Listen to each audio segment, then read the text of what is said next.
Do, do, do, do, do, do, do. And we are live. We Hello, live? everybody. Woo woo! We're the Order of the Dice coming to you live on Twitch. If you're here on Twitch, please consider throwing us a follow or a like or whatever the heck. What do you do on Twitch nowadays?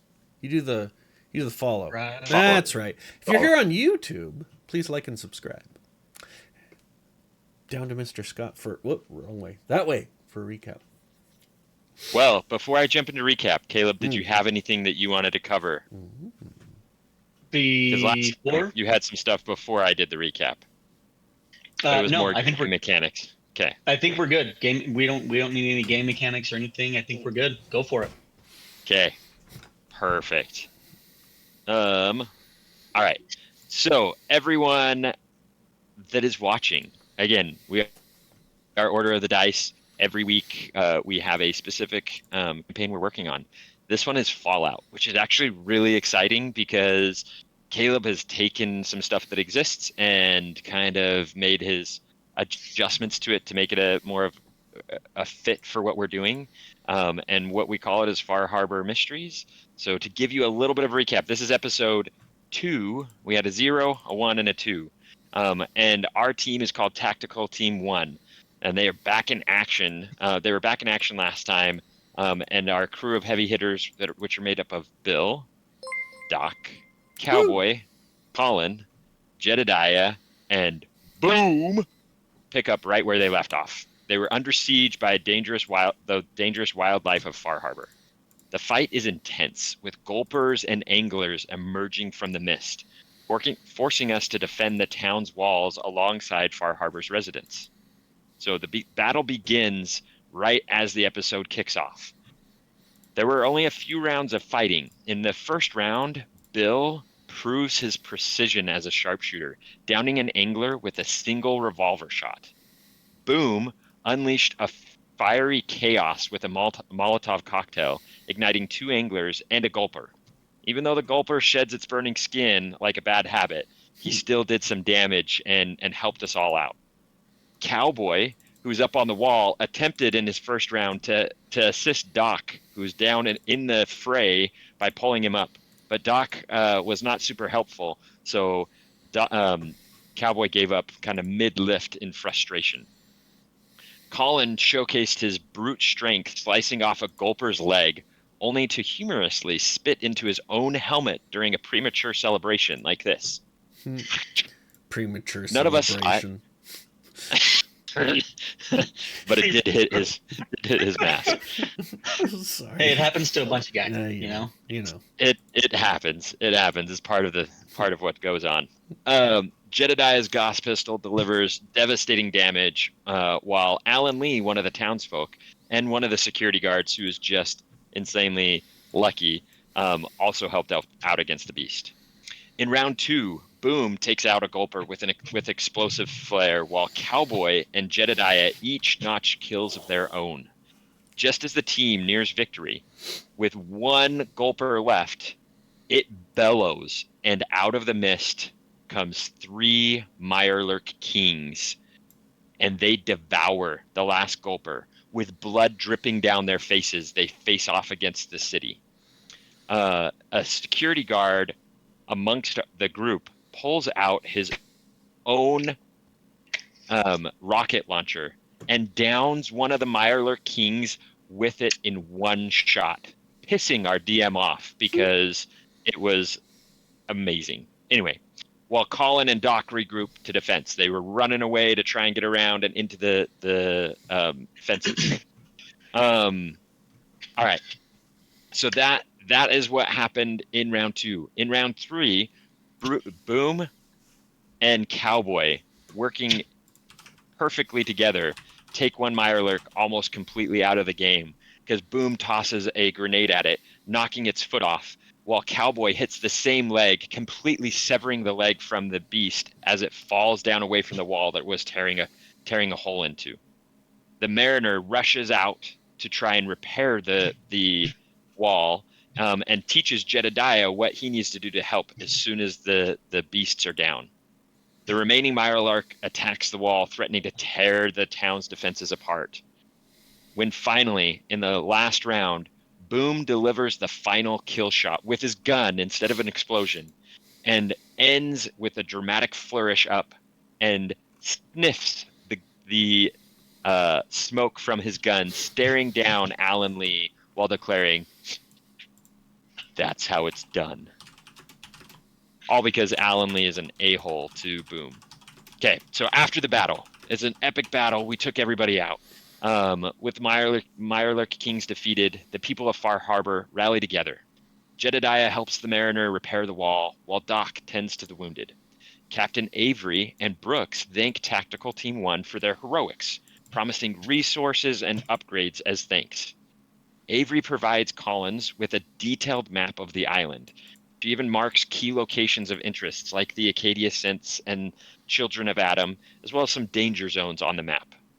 The Mirelurk Kings are dragged into the town for a celebratory feast. The chowder was delicious. As we are eating the feast, we start to piece the mysteries together that are going on in Far Harbor.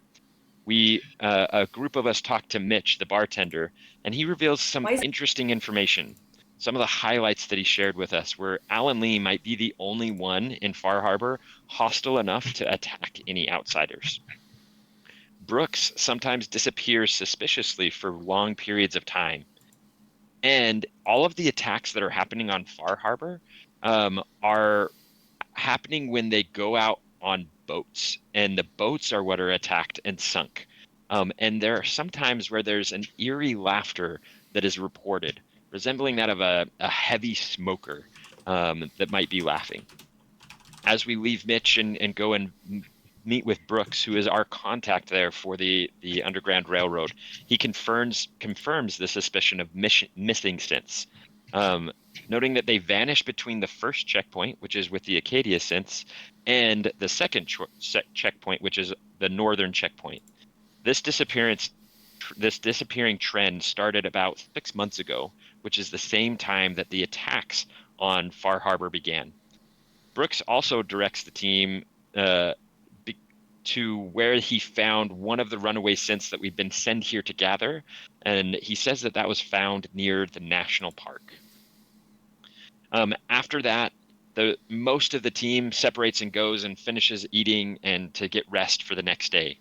But Jedediah goes over to meet with the mariner, who he had nerded out with earlier about the fog condensers that she had created, and had shared his personal fog condenser, or PFC, with her, and asked if she might be able to improve upon its design. He meets her, and she has already upgraded his PFC so that it could hook up to a radium rifle, amplifying the power of said rifle. And the rest of the night, they decide to work on a project that may allow our PFCs to filter clean water from the fog. And that's going to be a potential game changer for us to have fresh water anywhere we go. Coming up next, with fresh intel and leads, is Tactical Team 1 ready to dive deeper into Far Harbor's tangled mysteries? Will the dark fog reveal more than they bargained for? Let's find out. And with that, All right, boys. Here we go. So, first, I did want to. I uploaded some new things, so I wanted to make sure that I showed you guys on the map because, again, this has already happened. So I wanted to show you guys on the map where everything is kind of going down. Okay, so is that showing on the? I don't think it's showing on the stream. What you looking for? I pulled up a new. I'm in the game right now. I am in the pulled up a game new too. Map. So are guys you seeing on a that? new map? You have to like go to the thingy up top, and you have to like make it active. So there's a list of like maps. You have to like Yeah. tell it active. You have to like set as Gotcha. a little banner, and it should Yeah, I need to- flip us over. Okay. You have to go up. Hold on.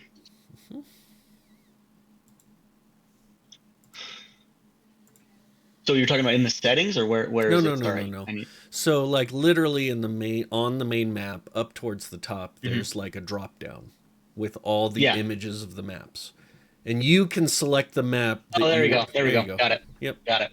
Okay. Oh, You guys seeing this? hell yeah, that's much better. So this is a full map of the island that you guys were It's given. So very grainy. is it? Oh, well, Yeah. Is it grainy on your screen too? it's not on my screen, but It's that's not okay. very high res. Yeah, it's not. It's the Okay. best I could Okay, that's fine. find. But we're But like up it's here in gonna the. serve our. We're in the top right Yeah, corner, right? we are right Yeah. here. You see that ping? That's Far Harbor. Okay. Okay. Here. So this. All So right. if you zoom in, yeah, you zoom in, you can kind of see the little red building. Yep. If you remember Yep. that Yep. from Yep. the Yep. last Yep. Yep. raid, Yep. that's the bar. Okay. So a few of the main areas that she talked about. First checkpoint is Acadia, which is this right here. This Mhm. the little blue ping. You can draw on it. Hmm. Yeah, I'm gonna ping Where it for is you guys it? because you Right guys here. right here down south. Ping it. Yeah, yep, down there. Where? Second Oh, okay. checkpoint that is What the was it called? national park. This is Arcadia. Acadia. How do you spell it? Acadia, yeah. Acadia. In the real world, because again, this is happening like in Maine. So for those of you that are watching, this is happening in the state of Maine.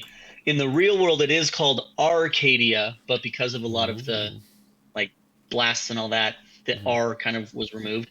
But Acadia, as you guys are going to come to find out, and they've already told you all of this, used to be a big observatory.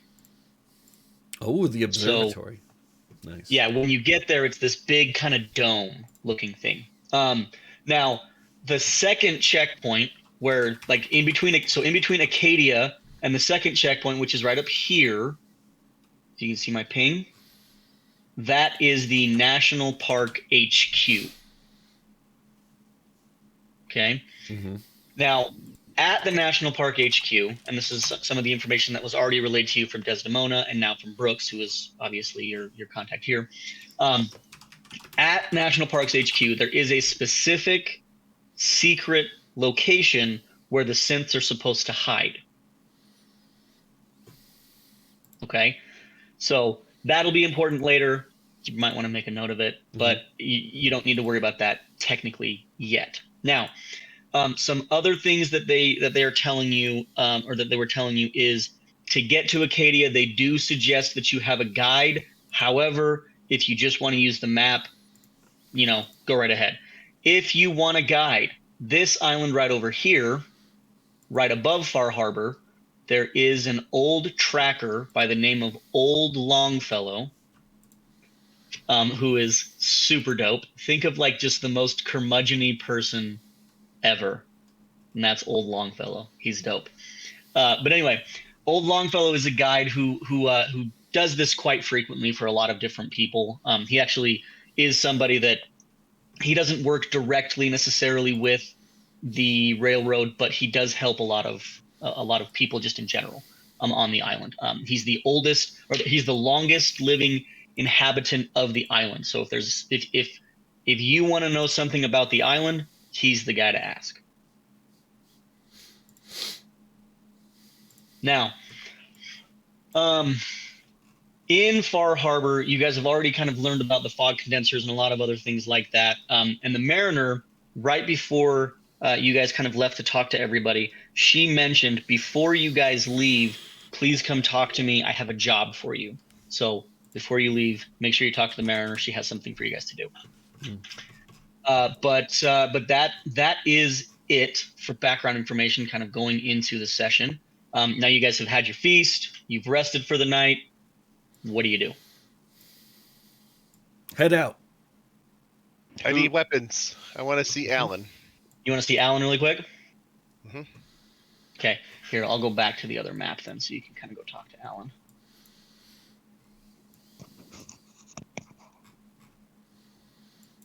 All right. All right, boom. So you want to go talk to Alan? Alan does have a mutual respect for you, so there is at least that for you. So I just walk up to his shop and just bang on the door. And he kind of rolls out of bed and he says, "We're not open yet."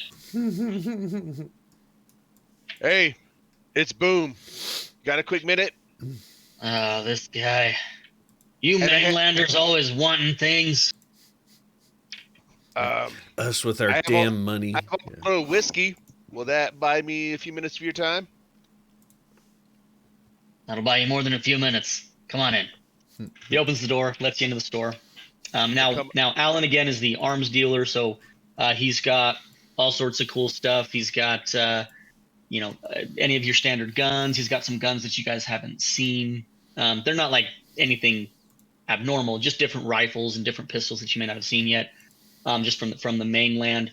And he's got also these oversized fish hooks that are just these long staffs with big fish hooks. One of them is hanging high up on the wall, and it has a label that you can't quite make out, but it looks really prized, you could say.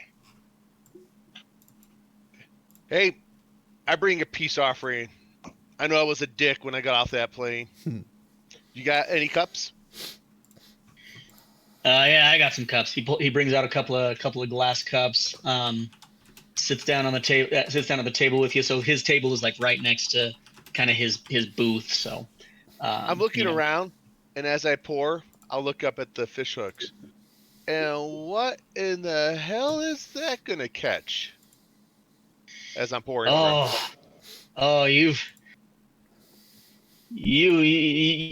You're new to the island, so I'll let that pass a little bit. But that guy up there, that pole right up there, that's my grandfather's pole.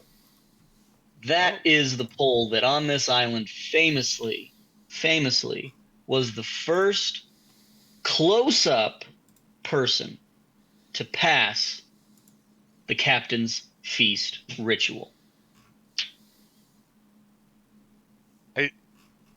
Take a shot, pour me another one, pour me another one. Okay, you gotta tell me what this is about. What is this feast ritual? Okay. All right, so the feast ritual, the captain's feast ritual, this is a special thing that we here on the island do. Basically, is kind of a rite of passage, you could say. If you want to be a real far harborman, you have to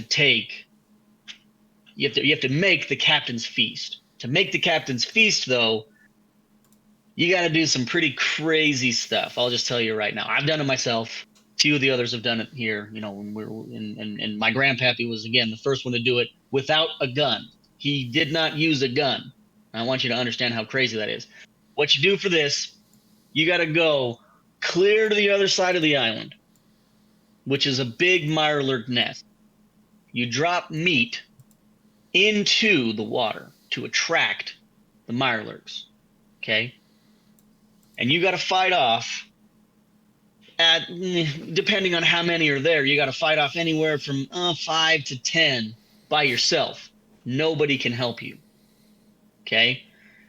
Then you got to pick up the mirelurk meat, drop that in the water because that'll bring out the kings. Then you got to fight off, usually it's 2 to 3 kings by yourself.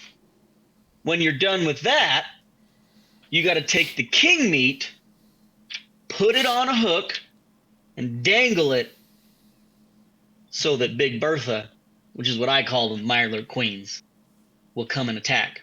Then you got to take out the mirelurk queen by yourself, feed the entire town that mirelurk feast, then you're a real harborman.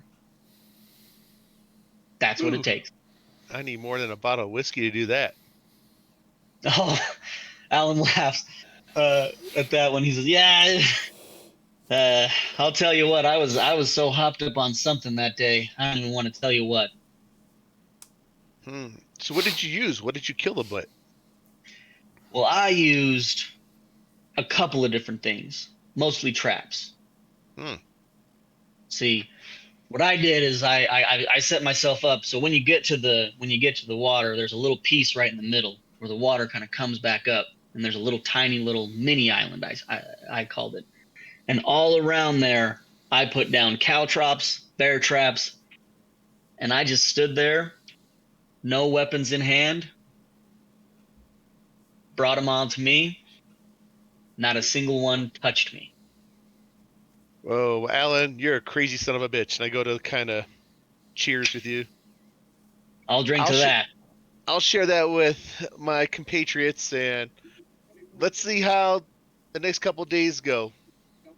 Right now, I'm not looking to get eaten by anything. But no, you may want to learn a little bit more first. Yeah, but having said that, I'm a little short on some supplies, and I heard you're the guy that has the boom booms that I can possibly acquire. I got a few of those. You got any more of this whiskey? I think that there might be another bottle on the plane. Not mine, but I can acquire it. That's all I need to hear. All right, I'll get you another bottle. All right, let me show you what I got. So he says, you need something explosive. You need something that's going to do some damage. I saw you hurling those Molotovs. I saw you hurling a lot of stuff. Clearly, you've got an arm, my friend. So here's what I got for you. And he pulls open a specific cabinet. He unlocks a specific cabinet for you.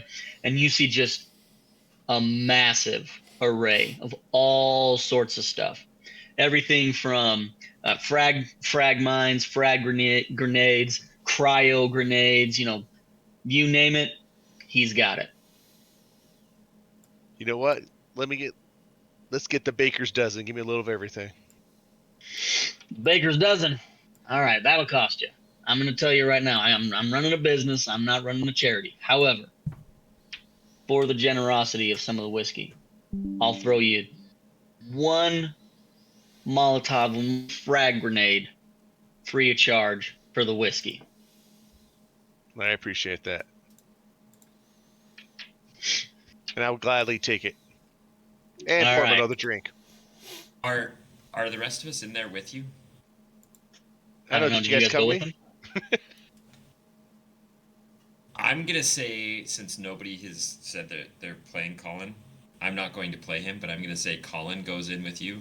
And Colin reminds Alan that Captain Avery did say, because of all of what we did yesterday to help, yesterday to kill the Myolark Kings and to repair the wall, that Alan was going to hook us up without too much of a payment. I mean, the fancy guy in the suit. I mean,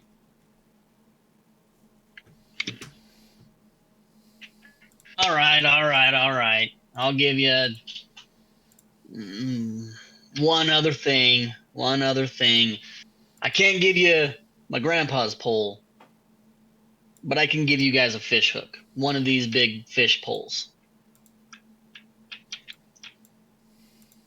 And I'll throw in a bottle cap mine. What is that? A bottle cap mine. Oh, bottle cap mine. Okay. Well, this is going to be real fun to play with. Bottle cap mines are dope. And as he pulls up his sleeves, you can see all the burn marks and scars of just years of, learning how to play with explosives. And he's holding that bottle cap mine. Colin asks if there's anything that Alan has for him. Hey, Scott, did your mic source change? What's that? Scott, did your microphone source change? You sound different. It did. Okay. It did. No worries.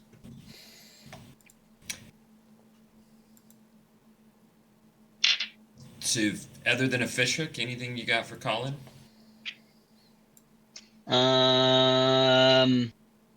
Not really. Alan doesn't do a lot of melee. He does a lot of guns. Well, you got anything I can give some of my boys before we get back on that plane? Let me see what I got. Okay, let's see.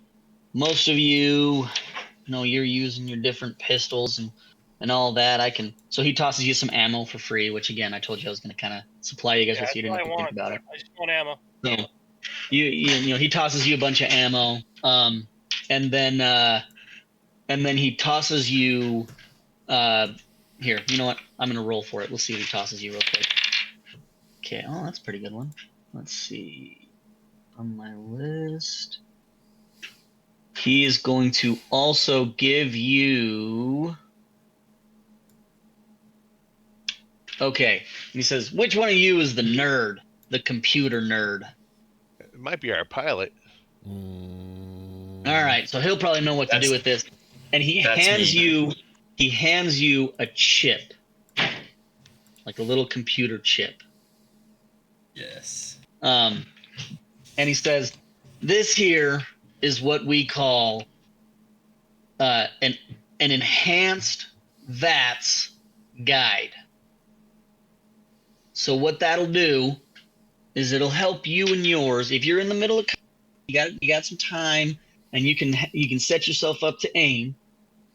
It'll help you make a better shot by telling you weak spots on the creature."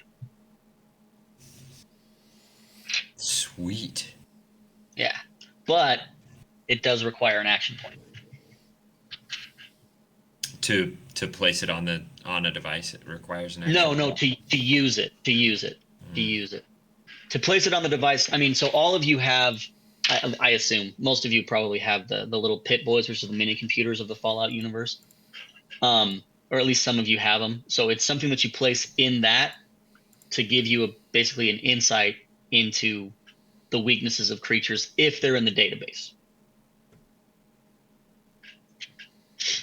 That's pretty cool. That's super cool. Jedediah, is that going to work for you? Oh yeah, I'm excited. Would I'm Bill gonna play with have this. a Pip-Boy being a synth? He might. I mean, you would have had to probably take it off of somebody else. Vault dwellers typically have pit boys, I thought. Yeah. So if you met a vault dweller and like killed him, then you'd probably have one. Or I mean, there's other ways of getting them. Like sometimes the vault dwellers will use that as like a bartering thing. So if you've run across one, but to be honest, I mean, in the tabletop RPG, not like that important. Other than to give you like the map. Like for instance, Scott would probably have received, or sorry, Jedediah would have received the map, and she would have pinged along there on the map like certain locations and given a little bit of a thing for it. Yeah, Colin is the one the map was given to Colin, and so Colin has it. But Jedediah definitely does have his, so he's gonna hook it up on his. Yeah. Well, and Colin, so inside of Power Armor, they essentially have the same thing. So basically, Power Armors have like Pit Boys kind of built in, but like on a display in front of the helmet. So yeah, Colin and Jedediah would have that kind of information. Now for the upgraded VATS thing, it really doesn't matter who it goes to, because the point is that it will give either Jedediah or Colin the ability to call out weak spots. Oh, and then we can all aim on him too. Exactly. Cool. All right. And basically the process of using the VATS requires an action point. If you want to if you want to succeed in hitting the spot without a dice roll, you use an action point.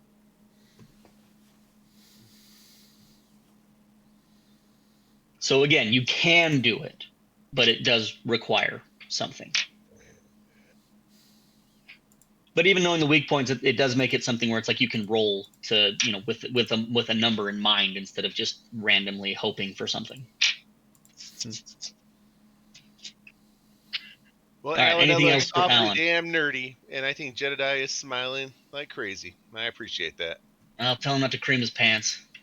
I think you're a little too late on that one. You're all right, Boom. You're all right. I did not think they were gonna end up friends. Whiskey. whiskey and combat. Alan respects good combat. It's the only thing he respects. Mainly because he thinks mainlanders are soft. We finish off the bottle, and then I hand him the bottle. And I said, "Remember me," and I just sit it on the table, the empty bottle. I'm gonna turn it into a Molotov cocktail. Don't get sentimental on me. Here's here, and just one last click.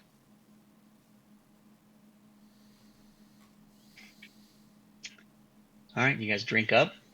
Yep. Well, boys, what's the plan?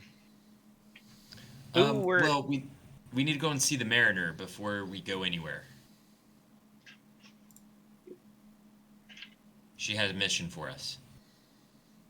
And guys, I got to tell you, she and I spent all night last night working on something special. Do you guys want to see? That's what she said. You better believe that's what she said. Yeah, let me know if you need me to check you for anything after spending the night with her. You know these awesome PFCs that we got? The purifier. Well, look at mine. Yeah, the personal fog Hey, cleansers. don't be flashing that thing around.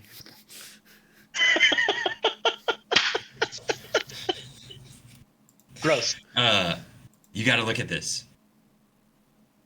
And I pull out mine, and you see that the personal fog condenser that I have has this little connector that I can hook it to, and I kind of talk to you guys about it. Look, I can hook this to a radon rifle, and it's going to make it more powerful just by using this. Isn't this so cool? Yeah. That's great, Jedi. That's wonderful. And guess what else it does? She and I were tinkering with it all night, and now when we go through the fog, it's going to collect a fresh water source for us. That's nice. Well, at least somebody gets it. Thanks. Well, Bill. for those of you that Thanks, drink Bill. I don't even drink water, but water I is know. rare. Yeah, It's no one the else fresh seems water. excited. I guess I just will use mine. You guys don't get any of my water. Wait, water? You said water? Like actual water? Yeah. Not Fresh, radioactive? great. Clean water. Damn. Straight from the fog. Wow. Yes. That's pretty amazing. Extremely purified. That And she showed me how to do it, so I'm gonna have to that teach her is with the you eighth guys. wonder of the world right there. Yeah, I'm Be gonna a have to lot teach you cooler guys if it was a that. Nuka It's pretty Cola. awesome. You're not wrong. Well, I mean, we can find some syrup. Never happy. All right, so you guys going to see the Mariner then, or where are you going? Where are you going first? Mariner. All right. So you guys go see the Mariner, and she says, "Oh, good. I'm so glad you guys are here because listen, I'm kind of concerned with the attack last night. Normally, they don't attack us like that. So I think there might be a problem with the fog condensers kind of along the path that leads over to Acadia. So I really need you guys, if you could, to check on them and repair them if possible." It's really easy to repair them. You guys are giving me some blank stares. It's really easy to repair them. Here, in fact, let me show you. And she pulls something out of her workshop. So I'm going to show you this really quick. Oh, that's cool. Yeah. Ooh. So, That's Is that a hose? on the left, you can see what is the actual fog condenser. And it's just this, again, it's that it's the device that your PFCs are kind of built on. On the right is the fog condenser component. And they're basically, these are the attachments that suck in the fog, absorb the radiation, and basically turn the radiation into a power source that allows the fog condensers to basically keep cycling and working off themselves. So it's kind of cool because the fog condensers literally power themselves with the radiation in the fog. So pretty genius. Yes, Is that all it sucks? for now. Okay. Got him. Anyway, so Are we gonna need like some spare parts as we run across these? no, the fog condenser component is the thing that probably is most likely damaged if they're going through. Now, if the whole fog condenser is broken, that's a whole other issue. Just come back and tell me if you find any that are completely torn down.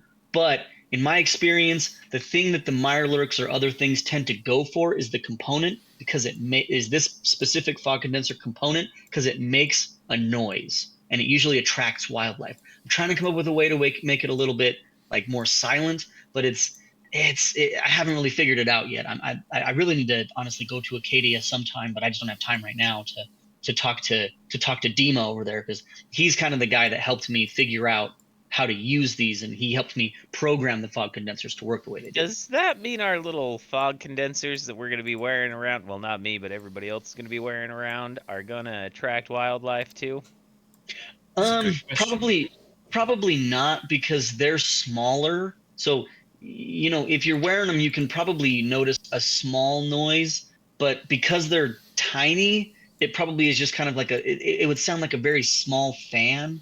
But this one, it's a bit louder. It kind of makes like a rumbling noise. Because it's so big. And also yours are only for a tiny little radius, whereas I mean the fog condensers, we're talking, these cover a massive area, so it's gonna be a lot louder, a lot bigger. Now, So does that mean that we need to walk all the way there? Yeah. Is it better Probably. to fly? You could try to fly there, but there's not really a good landing pod at Acadia. And it's Okay. kind Is of there anywhere near? Not really. It's because Acadia, I don't know if anybody's told you yet, but Acadia is an observatory at like the top of the hill. So, like the top of the mountain in the middle of the island. Not really a good stand. All right. I guess I don't get to fly, guys. I know you're disappointed about that. Are you also a good person to talk to about finding repair parts and upgrade parts for myself? For yourself, no. We don't have that here. You're gonna want to go to Acadia for that. I'll ask around in Acadia. Yeah, that's where like, I mean, Dima. It's kind of funny, Dima actually kind of looks like you do. It's kind of weird. You guys look very similar, so he'd be the one you'd want to talk to. Dima? Dima, yeah. Okay. Oh, Thank he's you. great.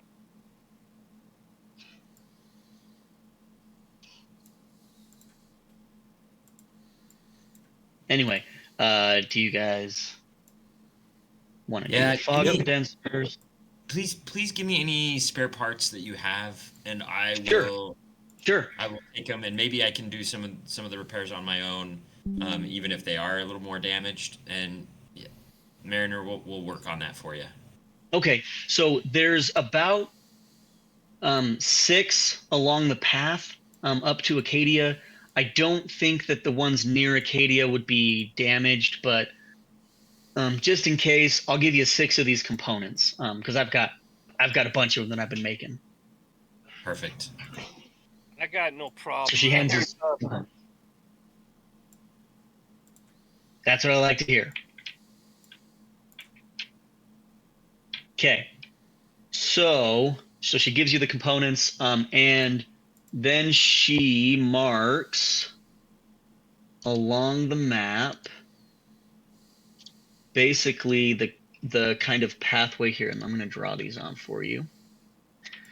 So she draws you a little pathway of where the fog condensers would be on kind of the way up to Acadia. So there's one here, one here, one here, one here, here, and here.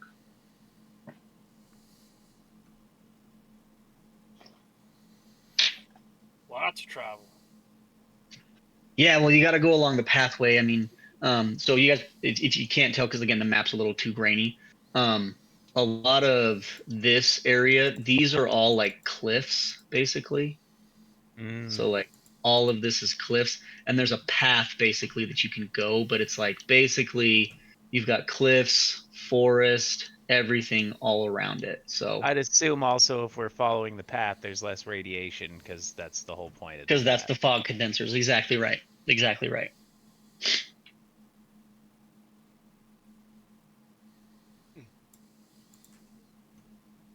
Hey, Caleb, while you have this map up, Yeah. where are the children of Adam? The children of Adam are clear over here.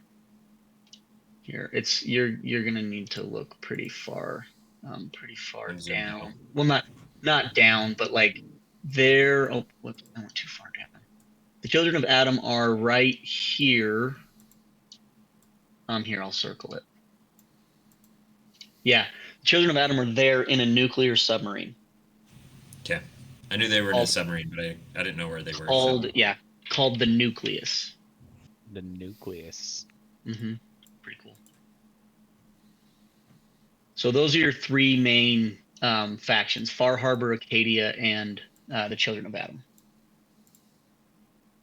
Well, I guess, gentle folks, the question we have to ask ourselves is, do we want to go get a guide, or do we just want to lone wolf this? I don't know. This guide sounds like he's gonna be hilarious to hang out with. The raving review kind of has me thinking we should get the guide. Yeah, just curious what he's gonna charge us. Oh, you're talking about old Longfellow? Oh, he does Yeah. it for free. Yeah. He does it for free. Oh, we like free. Yeah, don't worry. He the main thing that old Longfellow would ever charge you, if anything at all, would be just some company. He kind of lives by himself, but he's kind of a funny one because he doesn't want to move into Far Harbor. He likes his own cabin. But then he also likes the company. I think he just doesn't get along with a lot of the people here, and so he likes to see travelers and hear their stories and all that kind of stuff. So, if anything, I mean, he may just want to keep some of the loot that you guys find along the way. No, that's fair enough.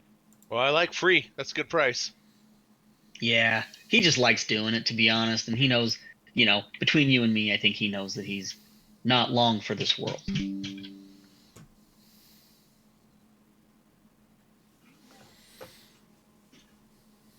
Whatever, those are the guys that end up living 100 years. Yeah, for real. So here, I'll show you. I'm pulling up on the map right now. That is what old Longfellow looks like.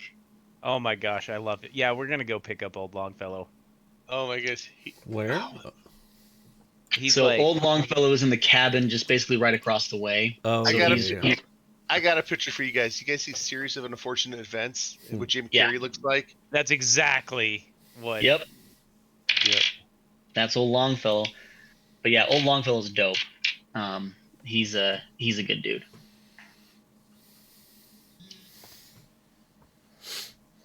Okay, so you guys are gonna go to old Longfellow first. Yep. All right. So then, as you guys go and you approach his island, this is what you see. Oh, that's cool. So that is his little Cabin. slice of paradise. Yeah. I can see So- why he doesn't want to leave this. This is a gem. Right? It's dope. So the other thing, now Mariner, before you leave, Mariner does say, now be careful. When you go up to him, you're gonna want to shout who you are and what you're there for, because I can tell you something real quick. Old Longfellow is an absolute dead shot with his lever action. Okay. So as you approach, you don't have to say anything special. Just, hey, old Longfellow, the people of Far Harbor sent us here. We need a guide to Acadia, and you're good. Cool. Can I I'll lead the shout for that when we get Yep. up. I'll kind of like stay Oh, and behind cover and Make shout to him. sure you definitely mention that he's old Longfellow. Yeah. Yeah. Hey, old Longfellow. Versus new Yeah. Longfellow, that son of a bitch. Mm-hmm. Yeah, nobody likes new Longfellow. All right. So anyway, so you guys are going to his cabin. Are you shouting that out, Cabroose? Yes. All right. So you shout it out, and you hear this. Okay, stay there. Just wait a second. All right, we Yeah. ain't moving. Whatever you say. And then he, before he exits his cabin, Mm-hmm. you hear a very loud thunk, and suddenly, Yes. you see some bushes start lowering. Okay. Hmm. And then you hear a metal door come over the top, and you hear a chunk, and then he comes out and he says, "Oh, okay. I'm glad you guys let me know you were coming, because my turrets are always set on auto." Oh. Oh yeah. Good. Ha. Turrets. Yeah. That's, You said you're turds. It's like he's got a bowel problem. He's got a bunch of turds. My turds are on auto. My turds are on auto. I got very incontinent over here. Oh man. Sorry, it's all the explosions. I can't hear anymore. Oh, I like you, son. You're funny. Hey, You're old weird, Longfellow, but you're funny. Yeah. can you show me how those work? No, I didn't make them. Oh. I just pull the lever. Who made them for you? So, Mariner and her peeps, Yeah. all of them, All right. those smart ones. I'm gonna take a look at them. You okay with that? Go right ahead. However, once again, they're set specifically to not shoot me. So, be careful. Okay. Hey, Caleb, there's one Yes, new sir. thing you're going to start noticing with Boom now is that he now is carrying the fishhook pole in his pack. On his back. Nice. He's carrying like it now, that. like as a melee weapon. That's dope. Okay, fish hooks. So it stands out because it's it's big. Yeah. No, it's massive. It's a long. It's like a 6-foot pole and then a 3-foot, or not a 3-foot, like a 2-foot hook. Oh yeah, I just googled it. Yeah, he's carrying it on his back. It's big. So the one that's on Alan Lee's wall is called, very creatively, the fish catcher. It's not a very creative name, actually. But it actually has a massive bonus against Mirelurks. So if you're ever able to convince him to part ways with it, it's a pretty good weapon.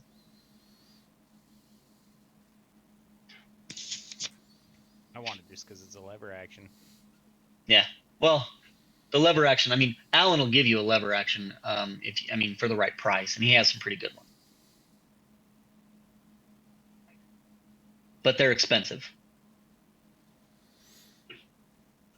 So, anyway, so you're checking out the turrets. Anybody else ask? Are you guys talking to old Longfellow and just telling him anything, or just checking out the turrets? I mean, Bill doesn't really know anything to tell him because he doesn't remember nothing. Perfect. Attaboy, Bill. All right, so you guys want to go to Acadia. I assume they gave you a map. Mm-hmm. I am All right. hoping that I find more about myself maybe in Acadia. Bunch of sense.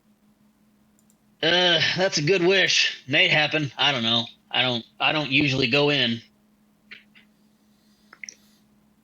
That Dima always kind of creeped me out. He's a weird looking guy. Well, I don't even know if I want to call him a guy. He's a weird looking thing. No offense taken. No, you don't look like him. A little bit, but not really. He's sort of like you, but he's different. Oh, what's different about him? Bill, I was told Bill looks a lot like him. Yeah, Bill looks like he's the same kind of synth, but let's just say that Dima, he's a little shinier in some ways, and he's got. See, this one looks like he could be friendly. Dima looks like he doesn't know what a friend is. Something in his dead little eyes. Probably because I've been traveling with my human friends for so long. Yeah, I mean, Demo only he plays nice with the humans, but he mostly sticks to his own, the synths, And I got nothing against the synths. I just I don't understand any of that science mumbo jumbo. All right, so you guys are heading out. Yeah. I Grab guess my- we're gonna I'm head gonna to grab a that drink. first stop. Yeah. Okay. And I've got my So- weapon ready as we're traveling. Yeah. So before we leave, I'm just gonna tell you guys all right now. Stick with me. We're gonna follow a specific path. It's gonna be just basically the safest path that I know how to get up to. Now we may encounter some things along the way. Occasionally there'll be some wolves. You might see some other things up there, but the main thing that you got to be careful of is the trappers. The trappers are crazy. I don't know if they've told you about those yet. No? What's a trapper? Yeah, trappers. So you guys in your land, you probably call them raiders. But trappers are like raiders, but worse. Something happens to a man when he stays in the fog for too long. It drives a man crazy. And the trappers, well, they like to stay in the fog. And let's just say that it definitely made most of them crazy. Hey, a question for you. With these Yeah. trappers, are there a specific weapon that they use, or do they just use anything that they come across? I mean, most of them just use the same things as everybody else here. It depends on who they've killed. I've seen them using basically anything from the island. I've seen them using fish hooks. I've seen them using harpoon guns. I've seen them using, the whatever the rifles, the radium rifles or whatever the children of Adam use. And whenever I see them use one of those, I'll tell you, I run real quick because those things are not pleasant. They use just pretty much whatever. But the main thing that they will use is, yeah, and you have to keep a close eye out for these. Is they will use all types of traps, all along where they're trying to catch anything. And the other thing that I should definitely mention to you about trappers, they don't care what they eat. Oh, are these the cannibals we heard about? Oh, so you did hear about the trappers? Yeah, I know Bill's excited because they won't eat him because he's not edible. No, they won't eat you. They'll do a lot of other things to you, though. Yeah, I don't want to find out just the same. Oh, they're a sadistic bunch. I'll just tell you that. Hey, old man, I know you've probably heard that there's some tension between a few of the groups here on the island. Yep. So I'm gonna come back to this question. Do you think these trappers? Is there any chance that they're the ones who are attacking the people of Far Harbor? Anything's possible. But I'll tell you this. I think they're too crazy to organize. Personally. Because there's not a lot. Like I said, like the trappers, they spent too much time in the fog. And it's addled their brains entirely. So there's not much up there left. That and, Okay. Eating people isn't exactly good for you. Yeah, no, that's not good for you or the person you're eating. It's probably pretty bad for both sides. Yeah, you're right about that. Do you have any theories as to what's going on and who's attacking Far Harbor? My theory is that all of them are attacking each other just days, and I stay out of it. No dog in the fight, I guess. Well, I'll just tell you this. When the peace was initially established, I didn't really think it was peace. I thought it was just quiet. Peace kind of suggests that nobody wants to hurt the other. I don't think any of them have any qualms with hurting each other.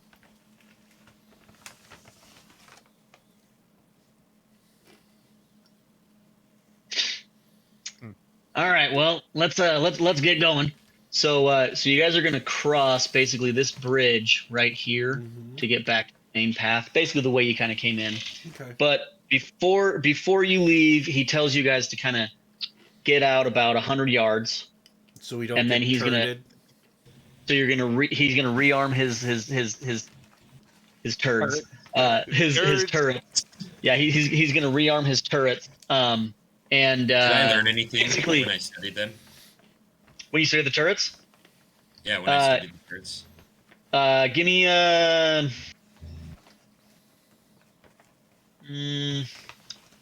yeah, you probably did. Roll it here. You know what? Roll a d6. I have a random encounter thing that I can base this on. Roll a d6 for me. Okay, I just did. What'd you get? I got. Let me get back to it. A 2. 2? Okay. So none of the numbers are good. None of the numbers are bad.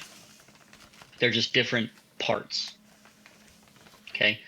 What you learned wasn't very vital, though. You learned that the turrets are self-powered, and the sensor module receives its power from the fog condensers around the island.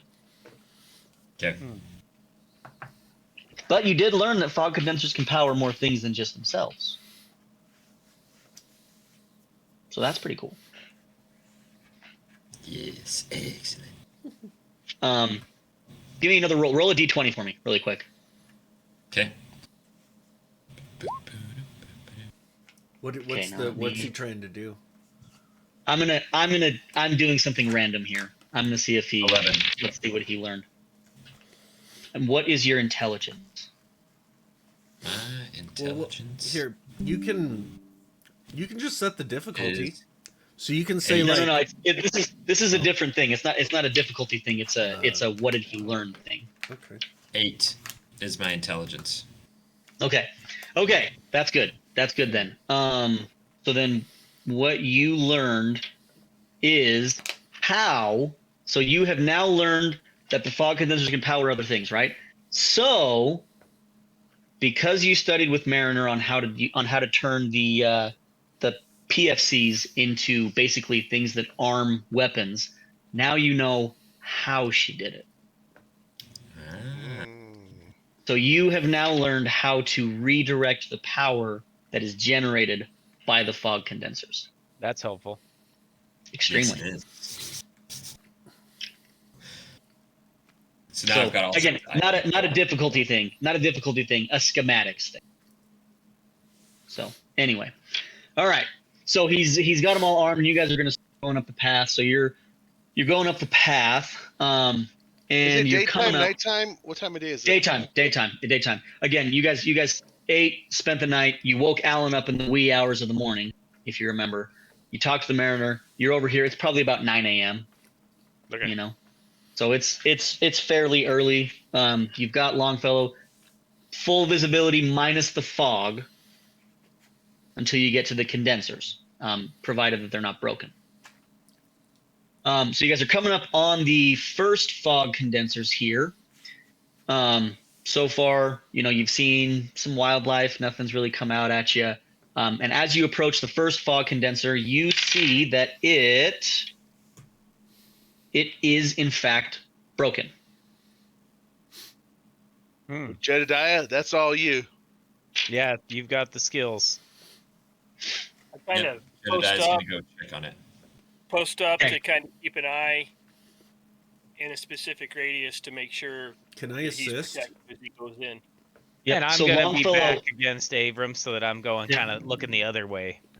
so Longfellow notices what you're doing there, cowboy. And he says to you, oh, okay, you're keeping an eye out too? All right, you keep an eye on the north. I got the south. I'll Yeah, take big the one. east. You remember, Longfellow's a sniper himself. So Yep.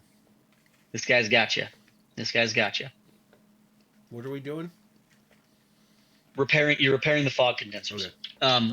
Which, because you have the component, pretty easy. Essentially, what you notice, and there's no difficulty check on this, you notice that the fog condenser piece that you have is actually missing from this fog condenser based on the schematics that you have. You also notice that there are some claw marks on the fog condenser pole. So an animal it looks like obviously, an animal. yeah, an animal saw this, ripped it away. Now you're not sure exactly what kind of claw marks. You've got a couple of options here. You could either just kind of try to figure it out, or you can do basically like you could ask old Longfellow if he knows what it is. I mean, he's seen a lot of this stuff. And then you might be able to develop some kind of way to prevent it. Hey, Longfellow, can you tell us what kind of animal probably did this? Oh, I can tell you what kind of animal definitely did this. This is a Mirelurk king. Oh, we fought those. Not a queen, though. No, not a queen. Queen would have just eaten it right up. You ever seen a queen, boy? Mm-mm. Have we?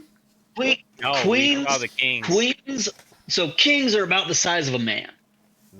Queens are massive, 10 to 15 feet tall. Enormous crab-looking, Mirelurk-looking creatures. If a queen found this and wanted it gone, it would be gone. Cool. Then my poop would be on auto. Yeah. Yes, it would.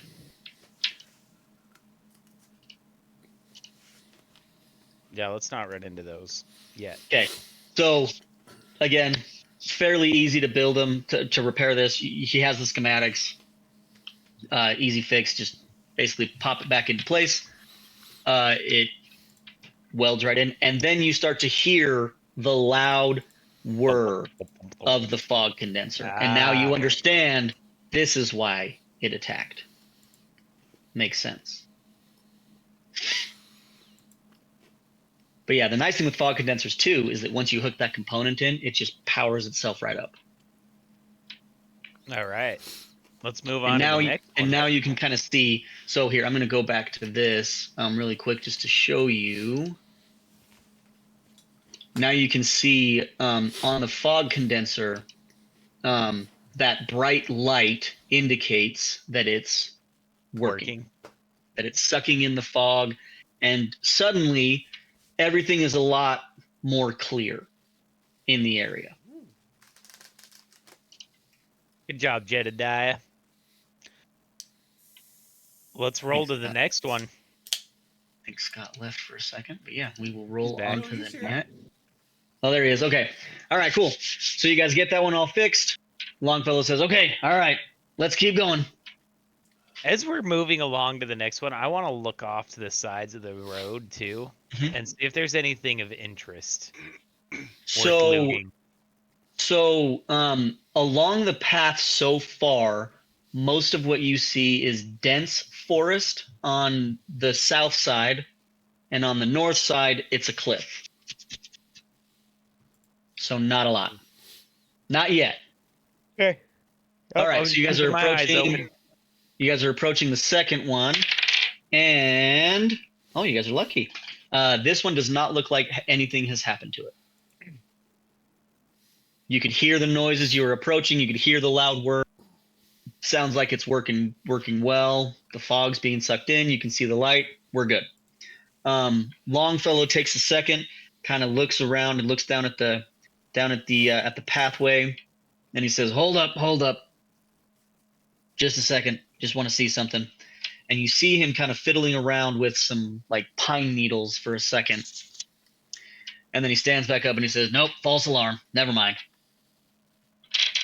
What are you doing over there? What's going on? Oh, no, just listen. When we come through these woods, you always want to be checking for tracks. Now these tracks, and he shows you a pair of paw prints. These tracks are old, and you can tell because they're dry.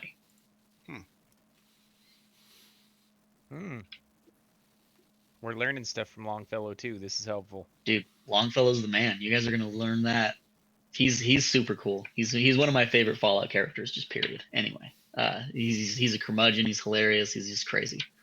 So anyway, so you guys move on from the second one. You start moving up to the third, and as you're moving up to the third, you notice that it gets a little bit denser. The forest is just very dense, and in fact, you kind of notice. And so this here, I'm going to show you. This is what it kind of looks like. So just really, just foggy, and that's just kind of a generalized area of what it looks like. None of those landmarks like the buildings and all that, none of those are there, but you kind of see that the forest is just really, really dense here. And Longfellow says, now here, boys, listen, we need to be a little bit more careful. You and the power armor especially, slowly. We don't need to attract anything that we don't want here. So he kind of just gives you that little piece of advice as well as you're kind of traveling along. But it's just really foggy. It's really dense. And so as you're kind of approaching the third fog condenser here, you notice that it also is in disrepair. You don't hear the noise as you're approaching it. So, and obviously with the fog kind of being around and everything going on, you're thinking to yourself, okay, this is probably. So as you get close to it, again, no noise. You see that it's broken down. And same thing, the fog condenser is gone. Or the piece is gone. The component is gone. And so Longfellow then says, okay, boys, now listen. Here's the thing here. You're not going to be able to see much. You're going to want to listen. So just listen, see what you hear. That's going to be the big thing here because, again, we're not going to see much. Anyway, boy, you better get to fixing on that there fog condenser. Yeah, I'm gonna work on it, but this is super interesting that these creatures, the Meyerlark Kings, are smart enough to just take this one piece. They don't just destroy this; that they take just the one piece. Does anybody else find that interesting? I don't know that it's intelligence so much as it is annoyance. Because it's not just Meyerlark King.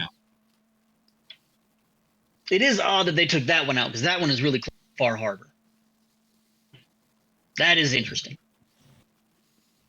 Does this one also look like a Meyerlark King? This one, there are no marks, no discernible marks. It just looks like the component maybe just got knocked off. And in fact, you notice that the component itself is on the ground about 10 feet away from the fog condenser, just kind of broken. Looks like it just might have inadvertently gotten hit by something. All right. Oh, it looks like there's one over there. Now, you said that there might be traps. I'm not gonna go and get that since I got this piece. I'm just gonna put this together. Oh yeah, no, we're in trapper territory, so that's smart. It honestly, in this case, it could be the trappers. Okay. Yeah. All right. Bill's on edge now. As you should be. He's ready to roll. Yep. And oh, you guys are lucky. So you're fixing the condenser. So we're at this one still, right? The third one. So you're fixing that condenser. You get it done, lickety split, and you move on. Boom. Okay, so then as you're approaching the fourth condenser, sick. That's what I want. Which one's is this the fourth or is this? This is the fourth because the path kind of hooks around. Okay, that's what I thought. So we're right the path, the path goes here and then up and around like that. Okay. So anyway, okay. So as you're fixing this one though, Longfellow, before you even start, Longfellow says, "Hold up. Don't go anywhere." And he kind of perks his head up and he starts looking around. Because the thing is, the piece is there, but the machine is off. So this is odd. Very odd. So then old Longfellow says, "Ready your weapons, boys. I don't like this." and he tells you, Jedediah, to flick the switch because we got to fix it. But he tells you to flick the switch on the component so that it can start. But he tells everybody again, be ready. Oh, you're telling everyone to be ready, but you want me to go over there and flick the switch? No. Everybody, he tells to be ready, so we surround All right, the condenser. you guys watch outside. I'm gonna do my best here. And All I right. just kind of creep over really cautiously because I've heard that there's traps and cannibals that might want to eat me. So I'm cautiously approaching it and flip the switch. And as you do, you see a solitary figure. And he says to you, well, howdy. And he says, he addresses Longfellow directly. And he says, Old hey, Longfellow. old Longfellow. He says, oh, hey there, old man. How you doing? And you see this guy. He's a bald guy with strange markings on his face. Where?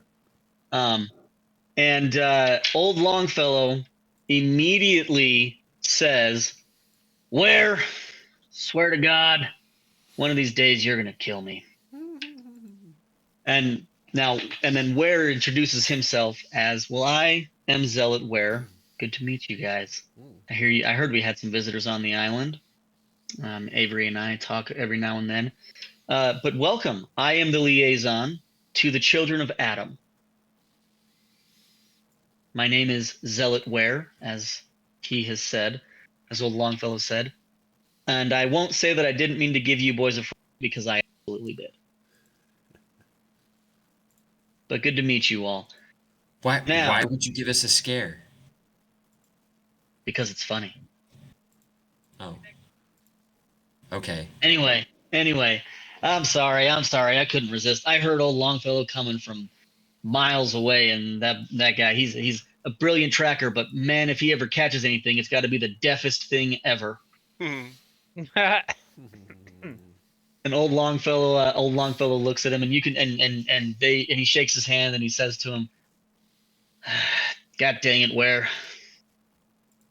If you weren't so valuable, I might just smack you upside the head right now. Ware laughs at this and kind of looks at the group up and down, and he says, now, I have my own questions. First and foremost, what the hell are you guys doing on my island? And second, what are you up to on this fine, wonderful morning?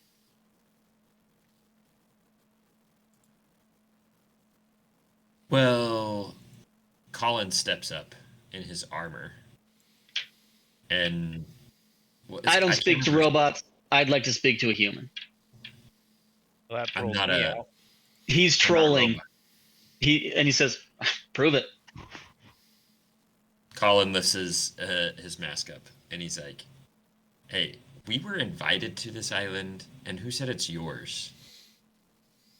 Well, Adam himself said it was mine.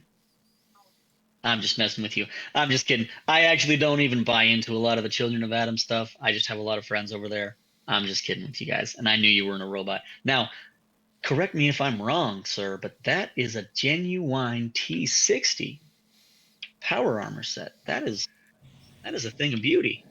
I like that. Yes, it is. Yes, it is. So you guys are here. You were invited. I assume the people of Far Harbor invited you? Yes. You guys are armed to the teeth. What for? There's no war on this island. Unless you're out hunting trappers or mirelurks. Well, the rumors are that war may not be here, but it's bubbling between the children of Adam and some of the residents of Far Harbor. Well, it ain't just us. I can tell you that things are tense.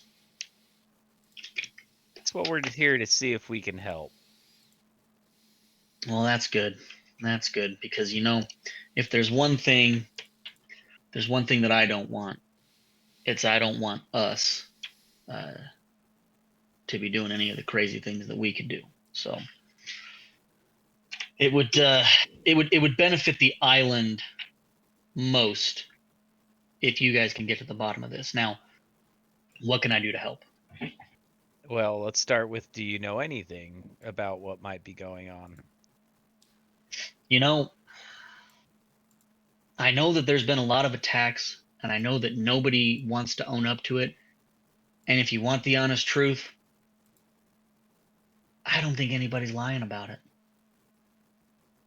You think the children of Adam are really behind it with these laser rifles? You know, I don't think that we're attacking anybody because, you see, I run the army. The Children of Adam's militia, I mean, we've got a good peace accord with you all. You keep your fog condensers over here, away from us, and we leave you be. Number one. Number two, the free trade has been good for us. Especially for myself. I mean, I have a special brew that helps with radiation poisoning that requires a lot of tree sap. Now, there's not a lot of trees in the middle of where we are, so I tend to need to come over where the people of Far Harbor are. So, and that's honestly, I'll be honest, that's what I was kind of out here doing, was harvesting some sap. So, not really. I don't really want conflict back on the island. I can tell you that right now. Now, I've gone through an extensive investigation of my own, trying to figure out who among my people is out here doing. I can't say that anyone is a big suspect yet, but it wouldn't surprise me if High Confessor Tectus was not as happy with the arrangement that we've got going on. What makes you say that? I call myself a zealot because that's my title. He's a zealot in every other way about Adam and his purposes. And I'll just tell you this right now. High Confessor Tectus, before the peace accords came, it was such an odd occurrence because he wanted war one day. And then the next, suddenly he wanted peace. Never really sat right with me, but I wasn't going to question it because it's what I wanted to. Interesting. Yeah. And this was a long time ago, before all this other stuff started happening. Couple years at least. But things change over time. Obviously, for him, it can change in an instant. Is he back at National Park HQ? No. He's in the nucleus. Oh yeah, sorry, in the nucleus. Yeah, that makes sense. Yeah. He tends to travel.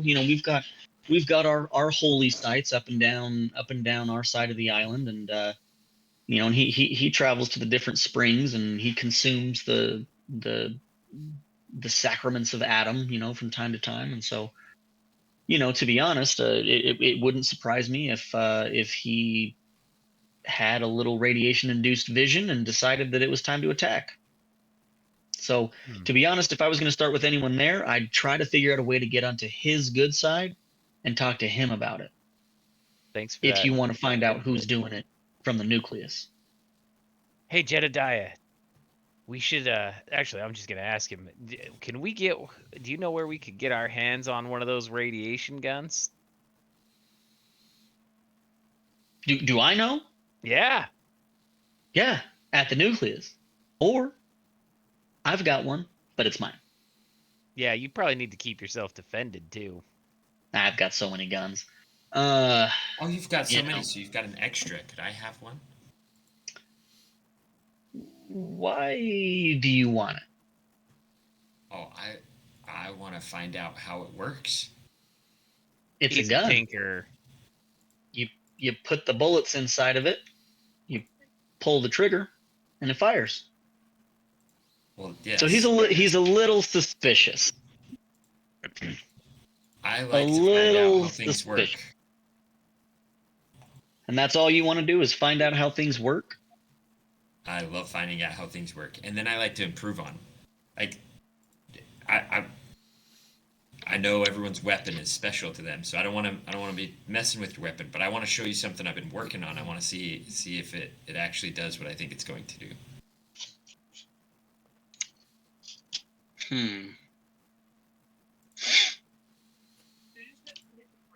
I'll let You him know hold what? on. I'll let him hold on to my weapon so he feels safe too. Here, you can hold mine for a minute while he shows us this. I like you, robot. And you're an actual robot, right? Yeah. I'm I'm kidding. sent. I know you're a robot. Okay, so I like he hands over his radium rifle, and he says, careful with that, obviously. Lets you touch it, whatever. He takes your pistol Snub here, and he nose. goes, it's heavier than it looks. It's packs a wallop. Give it a shot. Oh, I'm not doing that. I don't think you know where we are, boy. Oh. Yeah, Oh. this is not I an area should- we should be shooting guns. Just don't shoot your gun here idle. You shoot to kill in this area, and only because you're threatened. Oh, okay. Dang, So that ruins what we were gonna do. I won't shoot your gun, but I do hook it up to my PFC, just to make sure that it hooks up right. And Dylan. I was getting ready to shoot, but he's like, "Oh, don't shoot." I'm like, "Well, then I can't test this. This is, like I said, something that could potentially improve your rifle." But you said not shoot, so I won't shoot. I can't hear you, Caleb. See me. You can't hear me? Now we can. Okay. So he says, "Come see me when you're done with whatever it is you guys are doing. I would be very interested in learning about what you're doing there." Okay. We got to go that way anyway. I do have a question for you though, Mr. Zealot. You said that like we're armed to the teeth and you don't want to fight, but you said you're the head of the army.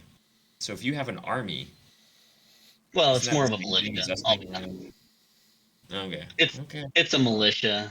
I say army because High Confessor Tectus calls it an army, but it's 20 Now- guys with guns. That's all it is. You're very, and I hand you your rifle back. And he gives you the snub nose back. I know that you're very protective of your rifle. You're a little hesitant, which I get.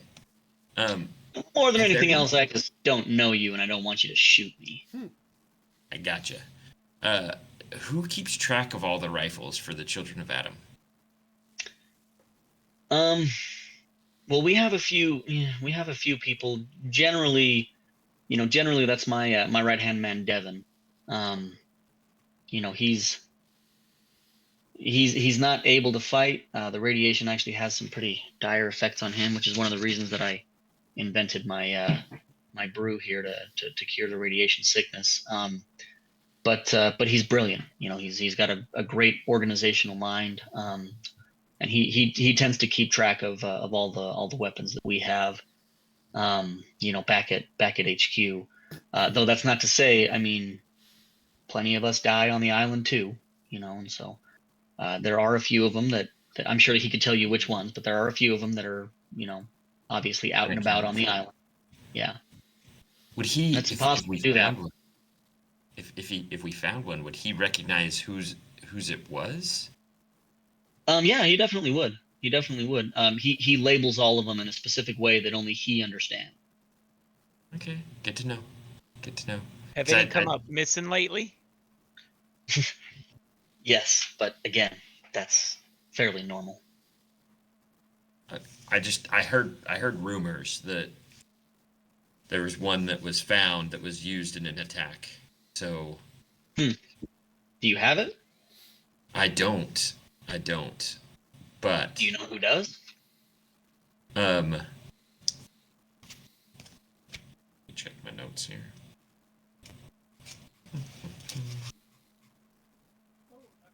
I don't think we ever asked who actually had the rifle. I think it was used in an attack. Yeah, it was an attack on the Acadia synths. So somebody probably where we're headed would have it because they're the Okay. ones who found it. Okay. Well, if you get a hold of that weapon, you can let What's them it know worth? that we do. Well, it would be worth you keeping it first and foremost. And second, it would go a long way towards us figuring out who amongst us is executing these attacks for Tectus or whoever else. So if we got the hold of the weapon and brought it to you, you might be able to help identify who had it last. Yeah.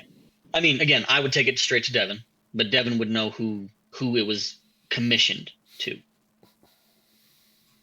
That's very helpful. Yeah. Could be. Assuming we can find it. Let's hope they haven't destroyed it or something stupid. I don't know much about the Acadians, but good luck. I can't imagine anybody on this island would destroy a perfectly good weapon. No, can't imagine that either. Weapons are a commodity here, The only ones that I would ever worry about that would be probably, either the super mutants, they might, Or the just trappers. because they're crazy. Because they're Super too mutants stupid. Crazy. Hmm. Yeah, and the and the trappers, no, the trappers I would say probably wouldn't. So it would have to be, some wildlife might destroy it in retaliation. The Mirelurk Kings do that quite a bit. When there are things they don't appreciate. The fog crawlers will do that. And the hermit crabs, they just eat everything. So if it was a hermit crab that found it, it would just be gone.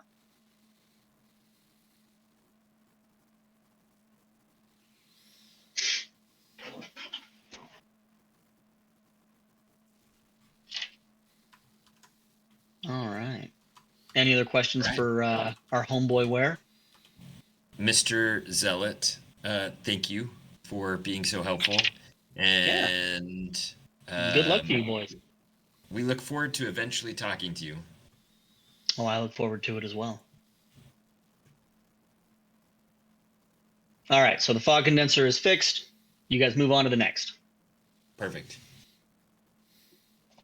Up and around that path, and as you get close, you hear an extremely loud whir. So you're pretty sure that the fog condenser is in tip-top working condition. And as you approach it, the air is clear. Everything's good.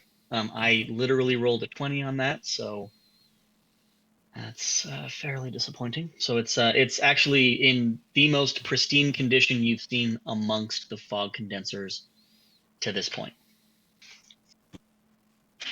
All right, so then you guys are moving on to the last one. And nice. As you approach, there isn't a lot of noise. There's, in fact, almost no noise, except for the padding of feet, or paws, rather. And you hear a long howl. And as you approach, you are beset upon by, oh my gosh, 2 wolves.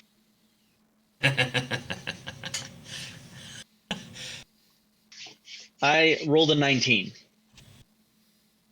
Getting real sick of this. Anyway, okay.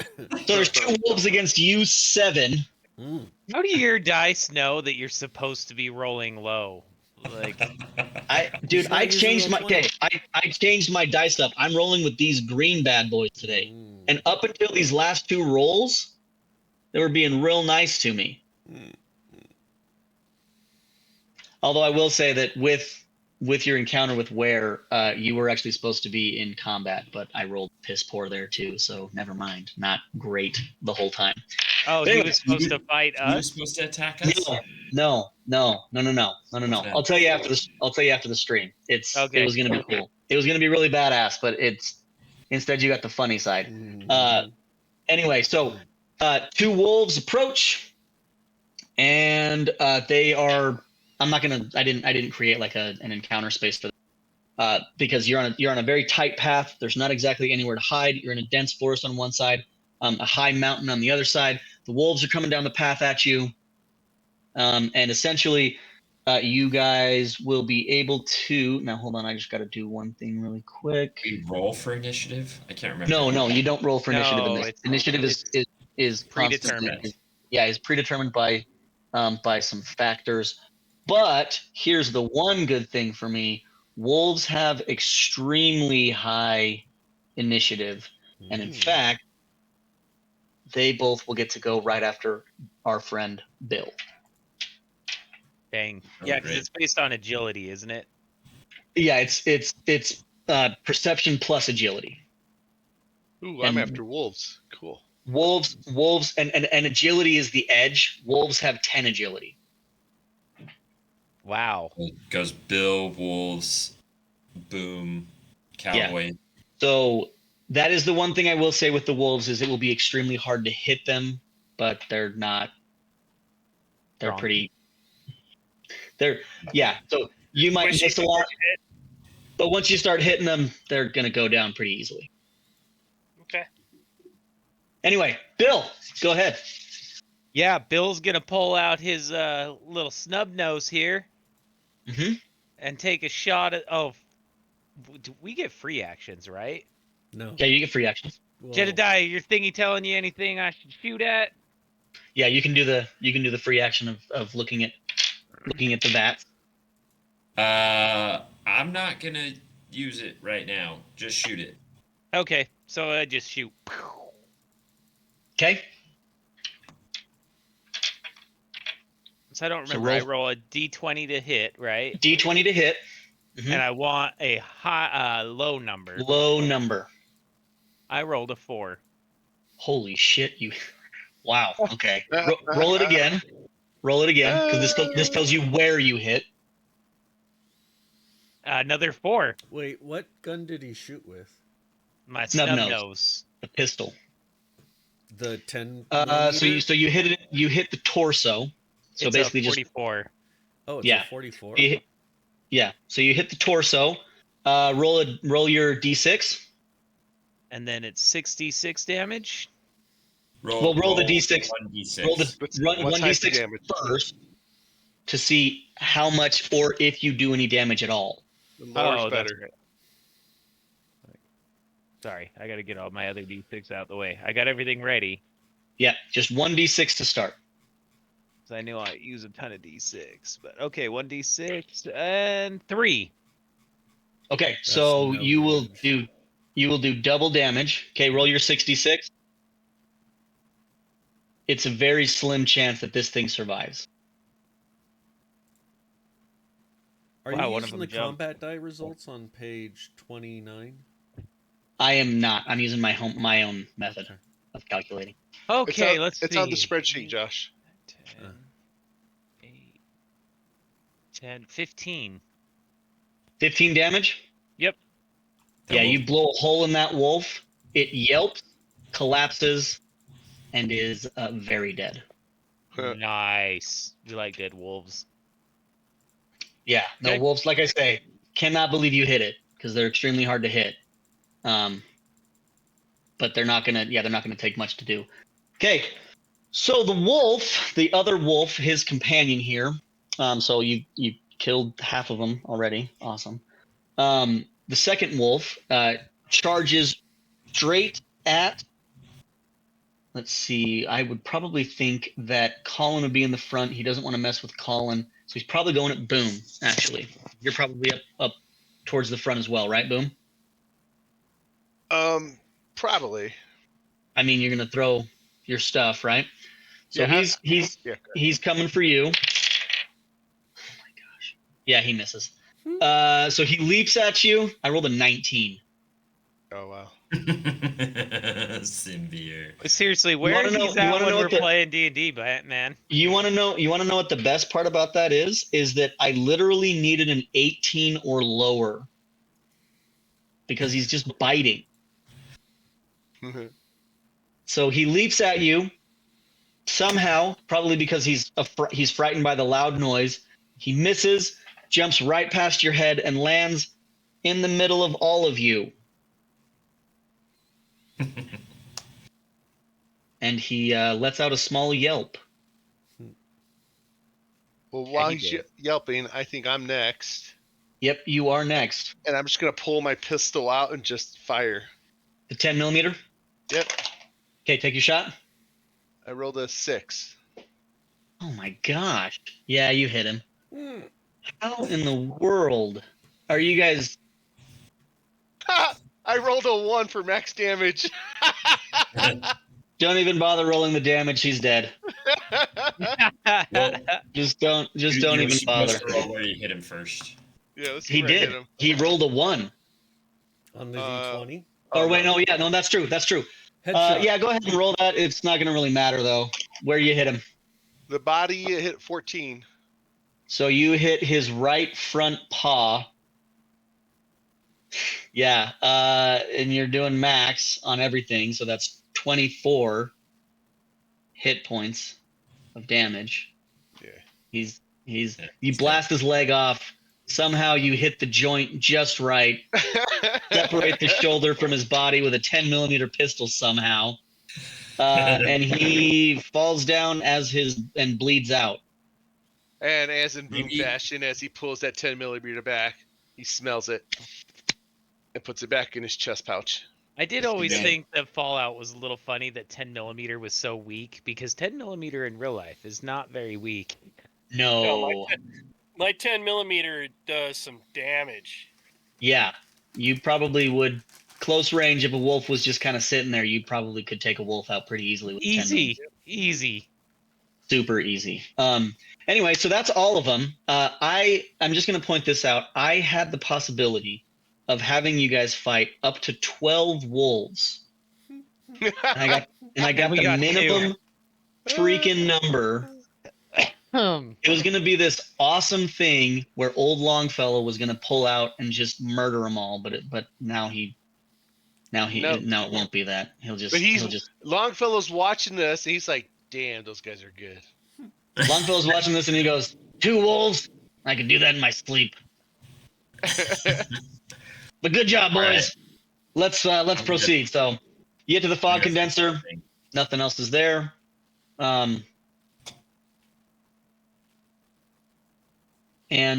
So you fix it, I'm assuming. All right. And then from there, you proceed to Acadia. And as you approach Acadia, this is what you see. Okay. Is So it you vacant? see- Are there people there? Oh, there's tons of people here.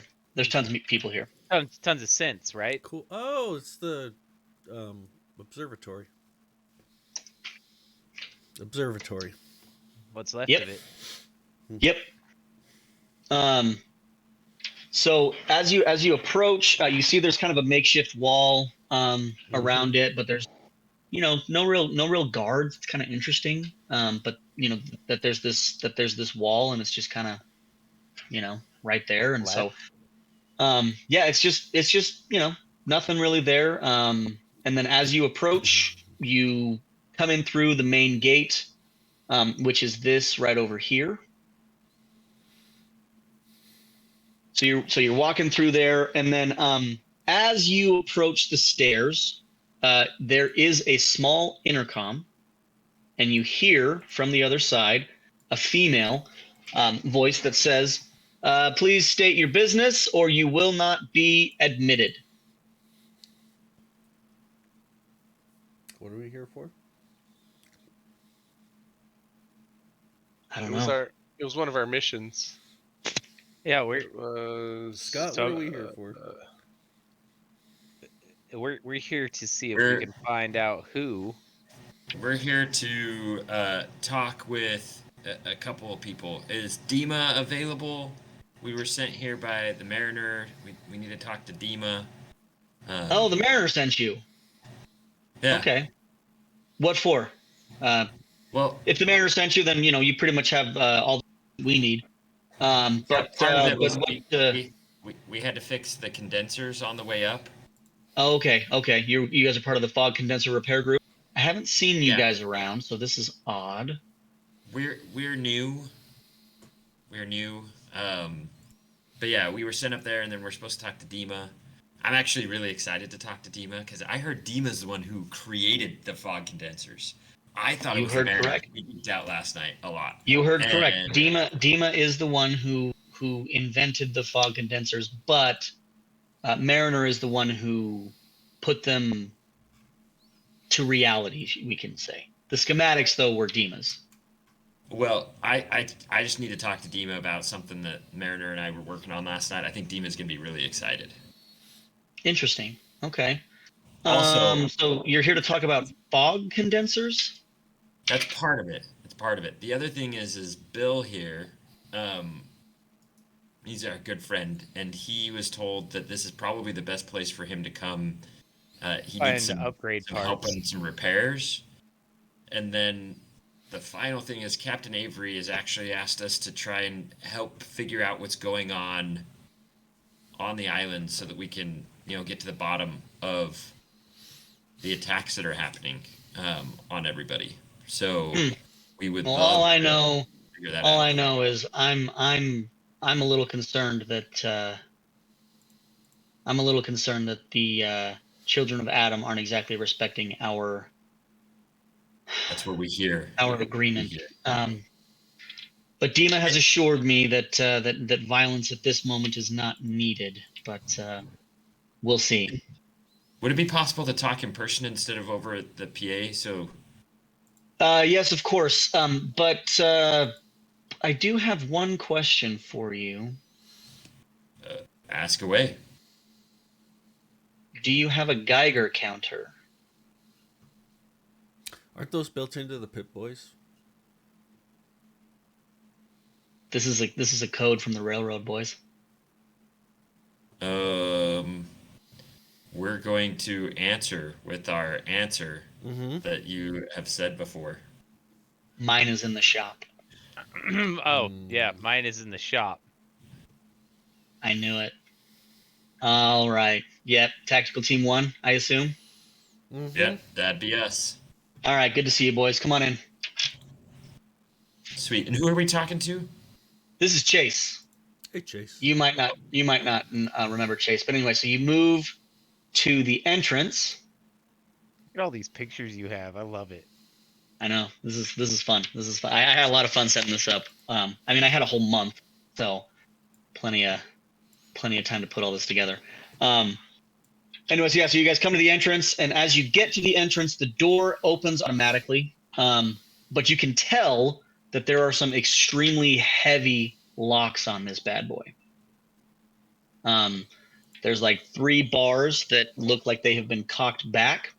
And as the door swings open, you can tell that it's a lot thicker than you're used to seeing on these types of buildings. And you assume that it's because of the attack. And yes, that is in fact what she said. Anyway, as you enter, you turn immediately to the right because this front entrance is just a hallway, and you get to the observatory floor. Ooh. Cool. Yep. I feel like I'm And playing you are this. greeted by 3 people. Dima, who sits here in his chair. Now I see what he was talking about.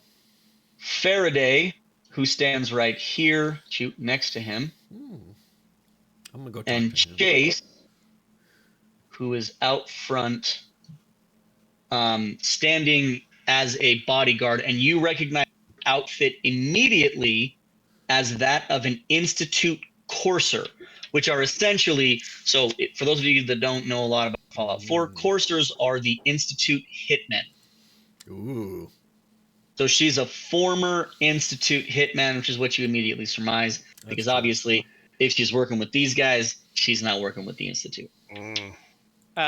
Is she a synth? She is. So is everybody in Acadia. Everybody? Everybody in Acadia is a synth. Okay. So anyway, what do you do? As soon as I see Dima, I'm gonna go up and shake his hand and be like, Dima, I hear. As you I- attempt to approach, Faraday kind of steps in front and says, hold on. You don't know Dima. Don't do that. Oh, Just keep a respectful distance. Dima's parts are starting to go. So well, this. It, would he let me help him with that? Maybe.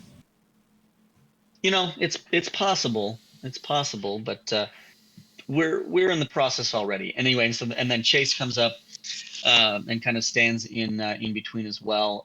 Now, when you guys approach, do you guys all just kind of come up as a group? Do you come up like one at a time? One at a time. I was not concerned about the group. I was going straight to Dima. Okay, that so was you just kind of came up. I'm just looking around, just taking in the room. Okay. So Faraday kind of says to you, Jedediah, he says, yeah, I mean, I don't know what kind of expertise you've got with this kind of stuff, but the big thing is just, we're running out of a lot of parts for these Gen 2 people, for the Gen 2 synths, and really, Dima's kind of one of just a few that are like the way that he is, and so it's a little interesting. And Dima then speaks up for himself and says, Faraday, I'm not so broken that you must speak for me. My parts may be failing, but the mind is still sharp. Welcome to Acadia. Thank you, Thank you. Dima. Dima, like I said, I've got stuff I want to talk to you about, but Faraday, you speak of Dima's issues as if you know what's going on. Are you someone who normally works on him and helps him to when he needs help improve him when he needs the help? Well, I am the Acadian doctor. Ah, Well versed in all parts of the Gen 1s, 2s, and 3s. Well, then Faraday, let me introduce you to my friend Bill. Bill. I am BL2187. Bill. Does Bill approach? Yes, absolutely.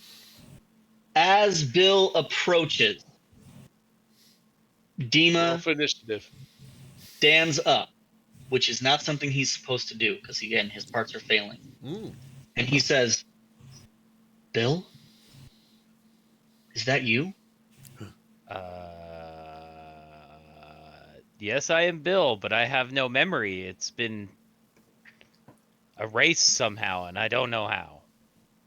I never thought you'd come to the island somehow. It's very good to see you, Bill.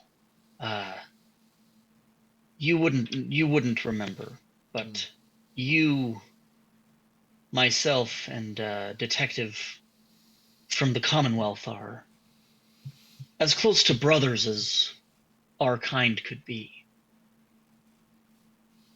Maybe you can help fill me in on some of my missing gaps in my memory then, because I don't remember any of it. Interesting. No, you wouldn't remember. There are so many things that we should catch up on. But I understand that now may not be the right time for that. Yeah, we're here to help first. Yes, of course. There are critical matters and there are non-critical matters. But I have something that may help. And he hands you a little holotape with the title Experiment excuse me. Experiment. Hold on, I had it here. Experiment 182 ZZ4. VZ4? ZZ, both Z like zebra. ZZ. Yeah, ZZ if we're Canadian. / British or any of the other lesser Weirdos. countries. What? Did I say that out loud? What did you say? Oh, nothing.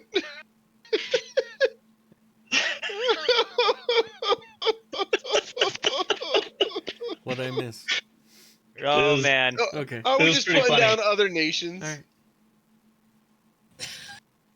right. It can't be helped. Yeah, my Caleb. God. Caleb is an American, not an American. That's right. Oh, frickin' my.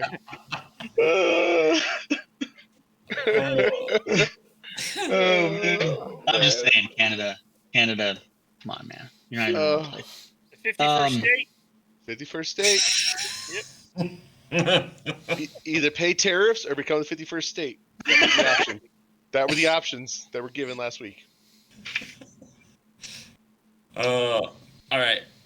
Faraday and Dima. So Faraday and Chase are here. Dima obviously hands you the tape, and then Dima sits back down, and you can tell that it kind of you hear some really loud, like crunching and rust noises as he sits.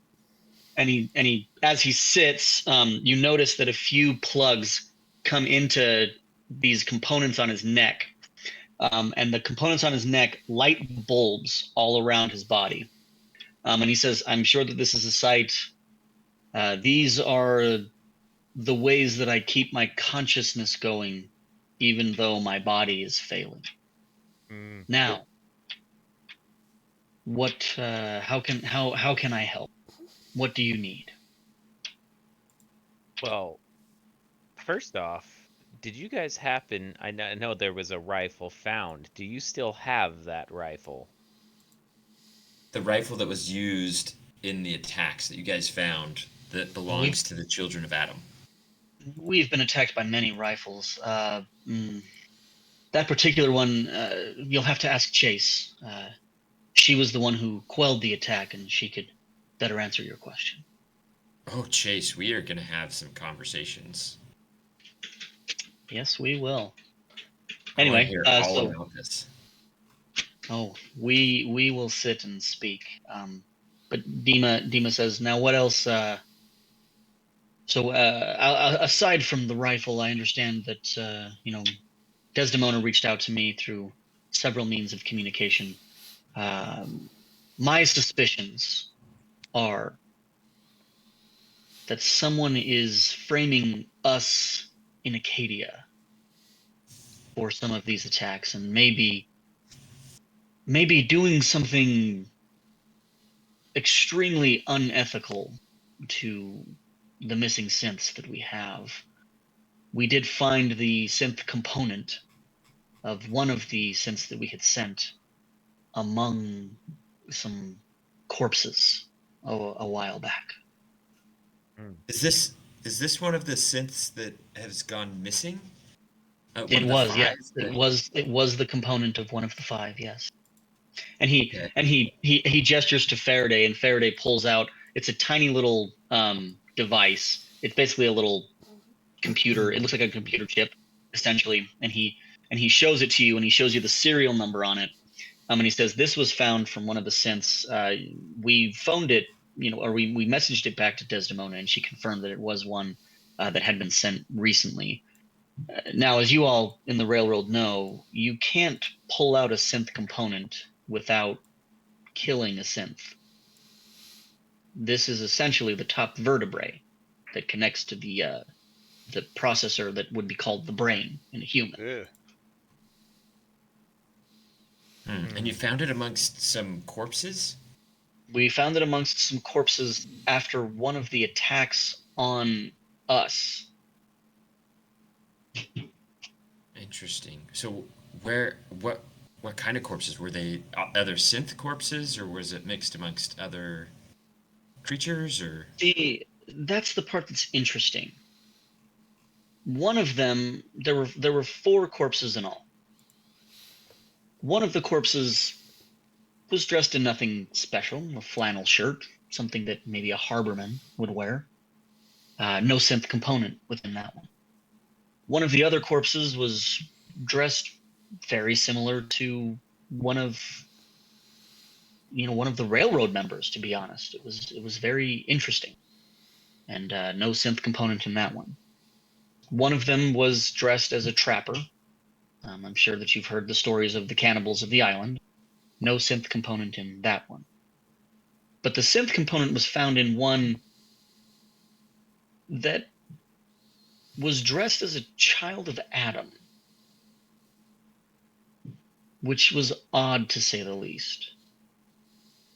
Because if that synth, and the other interesting thing though about the component, and this is where it gets very odd, is the serial number was scratched almost unrecognizably so, even though it was still embedded within the body. Not sure how that happened. Like somebody So- intentionally scratched the serial number. And then put it Yes, back. but it would have had to have been removed in order to do that, which would kill the synth. So it was removed, killed the synth, scratched off, and then put back? I don't think, there's many different ways that you could do it, but you would have to be extremely familiar with how the synths operate. If you're And I going don't to, think anybody... because again, the second that you remove the synth component, it's dead. Yeah. So they would have had to scratch it while it was still within the body, somehow without killing the synth. And that to me is something that requires a high level of intelligence and know-how. And the children of Adam Personally, aren't very familiar with the synths. no, the children of Adam have almost no familiarity with anything outside of Adam himself. There's no brilliant science minds over there. They know two things: that they hallucinate a lot, and with that they have ideas of fanatical beliefs, and they know how to kill those that don't want to agree with them. There are no medical researchers amongst the children of Adam. To me, this points to the instant. But I don't know why they would sacrifice an asset. You think that the synth that was sent in from the Institute to spy on you? I don't know. Because again, the odd thing is this is one that, if my deciphering of the scratched number is correct, is one that we had processed and sent along. This is one that safely got out. That we thought safely got out. Yeah, I heard the 5 that went missing after they visited you. That's true. Every one of them. Okay. But again, the number is so scratched, I could be wrong, and it may just be another random synth. Can we have that piece? By all means. And he hands it to you, and you can see that the number on it, or the serial number that would have been associated, is very scratched and almost impossible to decipher.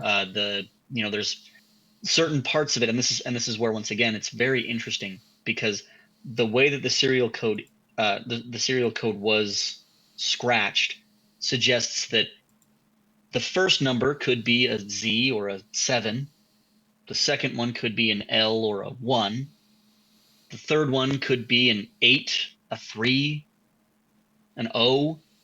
The fourth one, and so on and so forth. And so there's all sorts of numbers. Now, the number that he does say to you is he says, I believe that this synth in particular would have been the one that was sent weeks ago, by code name 7L-654, 654Z. But the only one that is visible is the last Z.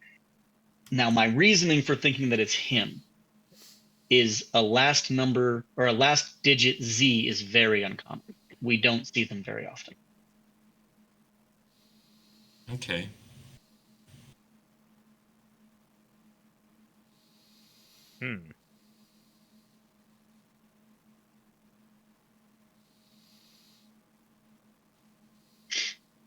So, you've got a piece of a synth that you sent along that was one of the 5 that came back in a pile of dead synths. No, it was Oh. it was sent back specifically in an attack on us. We killed them. But it was You you killed didn't kill the synth though, right? So Don't what know. you killed were people, not synths. It's possible. So where are these dead bodies? Like, can we examine them to figure out if they're synths or humans? The only way to determine whether it's a synth or a human is the synth component, and that synth component was removed from one of the corpses. So that one corpse was a synth, or it had a synth component placed inside of a human body to basically throw us off. Also would require an amazing amount of medical knowledge. But the Exactly others right. you haven't checked out yet? The others we did check. None of them were synth. Only that one. Only the one was synth. So the others you know, and one was dressed like a Far Harbor man. One was dressed like... Anyway, Just like all the different parties. Exactly. Was dressed as the children of Adam, but that was the synth that you killed. Exactly. That was attacking you, and you got this piece. Interesting. Was So this it's left us like all very of the bad. other attacks? Similar. However, the interesting thing was that only one of them was armed. Normally, are all of them armed? I mean, if you're attacking with a force, do you only arm one? Yeah, that's weird. And so you got one gun, one synth amongst humans. Mm-hmm. And the synth was not the one that was armed. That's the intriguing thing. They attacked us with a radium rifle, but the synth was bound and gagged. The synth that was dressed as a children of Adam was bound and gagged, and the one shooting was the harborman. And you guys killed the synth that was bound and gagged? We killed all of them. Because you thought they were all attacking. Yeah. Mm-hmm. Well, Believe me when I tell you that I have regrets upon finding what was going on. But, you know, it's a dire world that we live in. It's not one where we can exactly let someone get away with that. Hey, Chase, can we have that gun? I don't see why not. It's too primitive for me. Let me go get it. And she leaves the room, and you hear her opening up a locker, and then she comes back and she's got the rifle. And she hands it over to Jedediah. You were asking for it, so she hands it over to you and says, "Go right ahead. Enjoy." Fantastic. Well, I'm gonna spend time probably to look over it and investigate it and see if there's anything unique about it that I could see. Sure. So you want to investigate the rifle? Yeah. Okay. It looks just like a Normal. just pretty much just like the radium rifle that you saw before. You do see, however, on the bottom of the barrel there are strange markings. Okay. I'm gonna call Cowboy and Bill over and show the strange markings to them, since they're more of our, gunmen, and see if it's something that they would recognize. I take a peek. Yeah, I'm going to do the same, but I'm going to assume that we'll come to the conclusion that these are probably the markings on how they keep track of their rifles. Yeah, you don't recognize the marks. They seem like odd things, but you do notice that there is a group of circles that look similar to the tattoos that were on Ware's face. So a clear assumption can be made. Probably is the serial number of sorts. Okay. This might be a serial number of sorts here for you. Okay. So Chase comes over and she kind of looks and goes, You think those are serial numbers? But those aren't numbers. May not have to be in numbers, but it's a serial of something. Brilliant. Hey Chase, Brilliant. do you have a safe place I can test this gun? Sure, we have on the 3rd floor. We've got a shooting range. All right, Dima, you've got to see what the Mariner and I have been working on. Yes, my child, but I will require rest at the moment. I've just plugged in, as they say. We could so, probably use the rest too. I'll bet you it's getting late. Yeah, it's probably like about late afternoon. You're probably pretty hungry. Yeah, is there a place we can?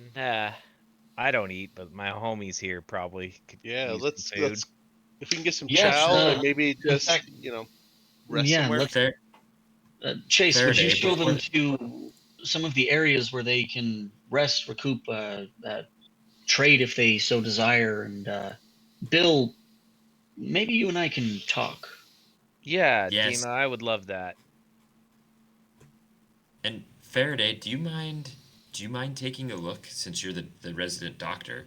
Do you also mind taking a look at Bill and potentially seeing what might be messing with his memory? Yeah, I mean it's very standard for synths to not have memories. We ourselves perform mind wipes, so reversing the process is rather difficult. But it's possible that it can be done. Okay. Well, anything that, if you don't mind taking a look at him, looking him over and see if there's anything you can do to help him, whether with his memory or in any other way, like if you could help him out, that would be greatly appreciated. Yes. Absolutely, yeah, no, not a problem. And Dima might fill me in on what I need to know too. All right. That's extremely likely. And with that, gents, we are going to continue next time. That was fantastic. Thanks everybody for watching. Thanks, everybody. We will see you guys next week.